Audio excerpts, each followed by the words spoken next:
represent the various kinds of armed forces that Alexander was likely to find opposed to him. Some of the models held in their hands leaden swords which were curved backwards, and some had spears in their hands pointed head downwards, and some had bows with cut strings. All these were laid face downwards in the box. When Alexander was engaged in war with any nation armed with swords or spears or bows, if he recited the formulae which Aristotle had taught him, the swords of the foe would become as lead and bend backwards, the spears would become impotent in the hands of those who held them, and their heads would turn to the ground, and the strings of the bows would snap. Returning to purely Egyptian sources for information concerning the use of wax figures, we come to an important work consisting of several chapters which were to be recited to keep away storm clouds and thunder from the sky. One chapter reads, "Fire upon thee, O Apep, thou enemy of Ra! The eye of Horus prevaileth over the accursed soul and shade of Apep. The flame of the eye of Horus gnaweth into that enemy of Ra.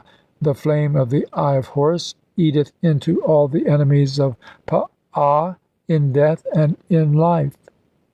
The rubric belonging to the chapters orders that it shall be recited over Apep, written in green ink upon a piece of new papyrus, and over a wax figure of Apep, on which his name is inscribed in green ink. This figure shall then be put in the fire, that the enemy of Ra may be devoured. When Apep is put in the fire, speak ye words of power, and say, "Taste thou, death to thee, Apep!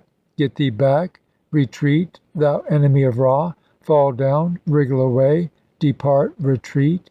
I have driven thee back, I have hacked thee in pieces. Back, thou fiend, an end to thee! Therefore have I cast fire at thee, therefore have I caused thee to be destroyed, therefore have I judged and condemned thee to an evil doom. An end to thee, an end to thee! Taste thou, an end to thee! Mayest thou never rise up again! An end to thee! An end to thee! Taste thou, and come to an end! I have destroyed the enemy of Ra. This figure of Apep shall be burnt in a grass fire, and when burnt, its ashes are to be mixed with excrement and thrown into a fire. Afterwards, when thou hast thrown Apep into the fire at daybreak of the festival of the sixth, spit upon him and defile him with thy left foot. Thus shall be repulsed the roarings of the backward of face.